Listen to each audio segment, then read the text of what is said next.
नमस्कार दोस्तों। वैसे तो हर देश की अपनी अपनी एक अलग पहचान होती है जो कि उस दुनिया से अपने आप को अलग दिखाते हैं, दिखाने की प्रयास करते हैं। लेकिन जापान एक ऐसा देश है जो इतनी सारी मुश्किलों के बाद भी खुद को दुनिया के सबसे डेवलप्ड कंट्री में शामिल कर चुका है। वैसे दोस्तों, आपकी जानकारी के लिए बता दें कि वैसे तो जापान भारत से कई गुना छोटा है, जो 3,77,975 वर्ग किलोमीटर के एरिया में फैला हुआ है और देखने में इस देश की पॉपुलेशन भी कुछ खास नहीं है। साल 2018 के रिपोर्ट के मुताबिक जापान की टोटल पॉपुलेशन करीब 12 करोड़ 65 लाख के करीब थी। लेकिन इतना कम पॉपुलेशन होने के बाद भी जापान के लोग एक एडवांस लाइफ जीते हैं। दोस्तों, आपको बता दें कि जापान के रहन सहन का तरीका हमारे रहन सहन के तरीके से बिल्कुल अलग है। इसका अंदाजा आप इस बात से लगा सकते हैं, जब 2 साल पहले दुनिया कोरोना पेंडेमिक के चलते अपने अपने घरों में रहने पर मजबूर थी और वहीं जापान में कंडीशन बिल्कुल नॉर्मल थी और उसी वजह से जापान कोरोना पेंडेमिक के चपेट में आने वाले संक्रमित देशों में सबसे निचले स्थान पे था। क्योंकि जापान के लोग अक्सर जब भी अपने घरों से निकलते हैं तो वो मास्क जरूर यूज करते हैं, चाहे वह बीमार हो या ना हो। और खास बात तो यह है कि वहाँ की एक बड़ी आबादी कोरोना से पहले भी मास्क का यूज किया करती थी। दोस्तों, अगर बात करें एजुकेशन, टेक्नोलॉजी या फिर किसी और फील्ड में, तो जापान इसमें से भी भारत से काफी ज्यादा आगे है। तो दोस्तों, आज हम बात करने वाले हैं कुछ ऐसे ही पॉइंट्स के बारे में जिसकी वजह से जापान भारत से कहीं ज्यादा आगे है। तो बने रहेगा वीडियो के लास्ट तक। दोस्तों, जापान देश भले ही हमारे देश से छोटा है और यहाँ के पॉपुलेशन भी बहुत ज्यादा नहीं है, लेकिन आज जापान टेक्नोलॉजी और स्किल्स के मामले में हमारे भारत से कहीं ज्यादा आगे है। दोस्तों, बहुत से लोगों का ऐसा कहना है कि जापान के लोग बहुत ही ज्यादा हार्ड वर्किंग होते हैं, जिस वजह से जापान के लोग किसी और देश के मुकाबले लंबी जिंदगी जीते हैं और यही कारण है कि जापान टेक्नोलॉजी में भी आगे है। लेकिन मैं आपको बता दूं कि ऐसा बिल्कुल नहीं है कि जापान के लोग बहुत ज्यादा काम करते हैं। दोस्तों, एक रिसर्च के अकॉर्डिंग यह पता चला कि जापान के एक इंसान ने 1 साल के अंदर 1719 घंटे काम किए।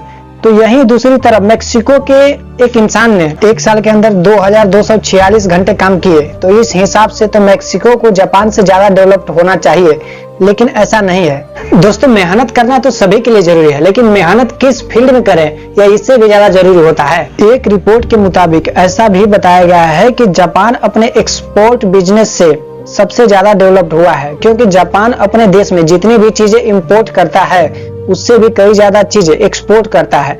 कैमरा, वॉच, बाइक, बड़ी बड़ी मशीनें जैसे भी जो चीजें हम अपनी डेली लाइफ में यूज करते हैं वह लगभग जापानीज प्रोडक्ट ही होते हैं, जो कि क्वालिटी के लिए पूरी दुनिया में जाने जाते हैं।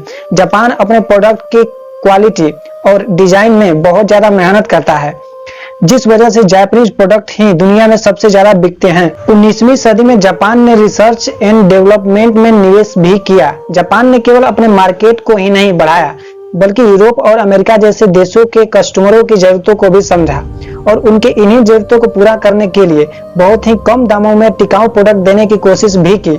दोस्तों, यही वजह है कि आप दुनिया में किसी भी कोने में क्यों ना हो, आपको कम बजट में जापानीज टिकाऊ प्रोडक्ट देखने को जरूर मिल जाता है। दोस्तों, एक बार की बात है जब टोयोटा, जो कि एक कार बनाने वाली जापानीज कंपनी है जिसका अमेरिकन कार कंपनी काफी ज्यादा मजाक उड़ाते थे, और आज टोयोटा ही दुनिया के सबसे बड़ी कंपनियों में से एक है। दोस्तों, जापान में हाईटेक टॉयलेट्स काफी पहले से ही फेमस है।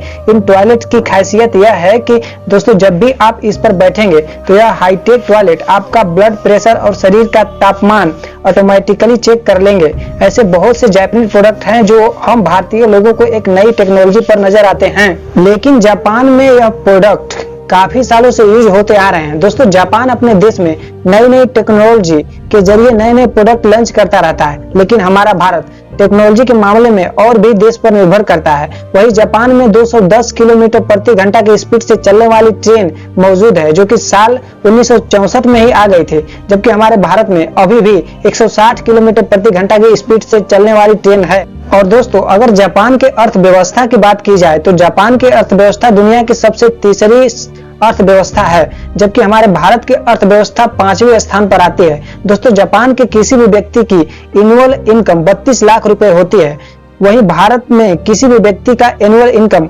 1.7 लाख होती है। अब दोस्तों आप यह सोच रहे होंगे कि जापान और हमारे भारत के इनकम में इतना ज्यादा फर्क क्यों? तो आपको बता दें कि जापान के बैंक में काफी कम ब्याज पर लोन देते हैं, जिससे जापान में रहने वाले लोग अपना बिजनेस या स्टार्टअप शुरू कर लेते हैं, जिस वजह से जापान की अर्थव्यवस्था आज और भी ज्यादा मजबूत हो चुकी है। दोस्तों आज भी जापान के बैंकों में लोन लेना और देशों के मुकाबले बहुत आसान है। जहां हमारे भारत में किसी भी बैंक से लोन लेने पर 9% इंटरेस्ट देना पड़ता है, वहीं जापान के किसी भी बैंक में लोन लेने पर 1% इंटरेस्ट ही देना पड़ता है। दोस्तों इन सभी बातों के अलावा भी कई कारण हैं जो कि जापान जैसे छोटे देश को हमारे भारत से कई ज्यादा बेहतर बनाते हैं। इसमें से सबसे पहला कारण है कि जापान में रहने वाले लोग काफी मेहनती होते हैं। इस बात में तो कोई शक नहीं है, लेकिन इसके साथ साथ वे लोग एक दूसरे के काम का इज्जत भी करते हैं।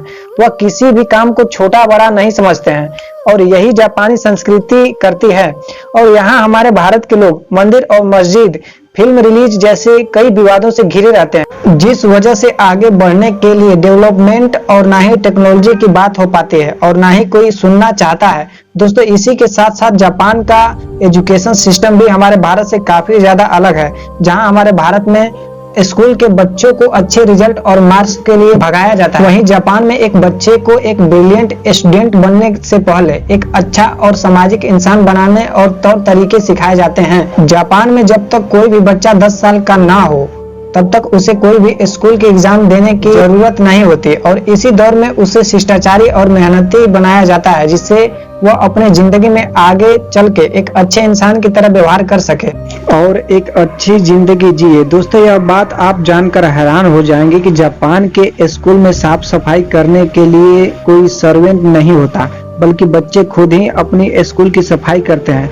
जिससे वह आगे चलकर दूसरों के कामों की इज्जत करना सीखते हैं। वह किसी भी काम को छोटा नहीं समझते। दोस्तों जहां एक तरफ जापान एजुकेशन सिस्टम में नई नई टेक्नोलॉजी और स्किल्स को इम्प्रूव कर रहा है, वहीं हमारे भारत के एजुकेशन सिस्टम का सिर्फ एक ही मकसद है कि कोई स्टूडेंट को एग्जाम में कितना मार्क्स लाता है और एग्जाम में मार्क्स लाने के बाद वह ज्यादा एजुकेटेड माना जाता है, वरना आप बेकार हैं। दोस्तों यही एक वजह है कि हमारे भारत के स्टूडेंट को बड़ी बड़ी डिग्री और टॉप करने के बावजूद भी बेरोजगार घूमना पड़ता है। और ऐसा इसलिए होता है क्योंकि किसी भी फील्ड में काम करने के लिए उनके हाथों में उसके हिसाब से स्किल्स नहीं होते, जबकि जापान में ऐसा बिल्कुल नहीं होता। जापान के स्कूल में पढ़ने वाले स्टूडेंट को ज्यादा से ज्यादा काबिल बनाया जाता है और इसके लिए उन्हें स्कूल में ही कई ट्रेनिंग भी दी जाती है और आपको बता दें कि प्रैक्टिकल करके भी दिखाया जाता है। दोस्तों जापान के इस डेवलपमेंट का सबसे बड़ा कारण है कि करप्शन। आपको बता दें कि जापान में करप्शन बहुत ही कम है, क्योंकि यहाँ के लोग अपनी सारी जिम्मेदारियों को काफी ईमानदारी से निभाते हैं और यही किसी भी देश को आगे बढ़ने में महत्वपूर्ण कारण रखता है। वहीं दूसरी तरफ हमारे भारत में हर एक दूसरा इंसान करप्शन के चपेट में है और भारत में करप्शन होना ही मामूली बात है। दोस्तों जापान के डेवलपमेंट में एक सबसे बड़ा खास कारण यह भी है कि यह देश कभी भी किसी का गुलाम नहीं रहा या किसी भी देश का गुलाम सहता ही नहीं था। किसी के साथ साथ जापान के देशों ने कई दूसरे देशों पर राज भी किया, तो दूसरी तरफ हमारा भारत लगभग 700 सालों तक अधिक से अधिक अलग अलग ताकतों का गुलाम था। दोस्तों इन सब के अलावा जापान के डेवलपमेंट का एक कारण यह है कि जापान अपने जीडीपी का 3% हिस्सा रिसर्च और डेवलपमेंट में इन्वेस्ट करता है, जबकि दूसरी तरफ भारत अपने जीडीपी का 1% हिस्सा भी रिसर्च और डेवलपमेंट में इन्वेस्ट नहीं करता। दोस्तों जापान को देखकर चाइना भी रिसर्च और डेवलपमेंट पर ध्यान दे रहा है।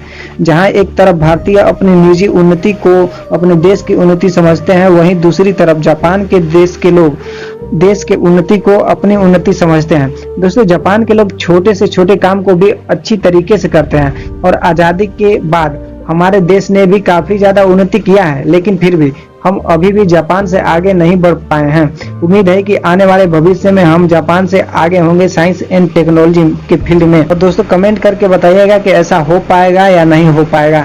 तो वीडियो पसंद आया हो तो प्लीज चैनल को सब्सक्राइब जरूर कर दें और वीडियो को लाइक करना तो भूलें ही ना।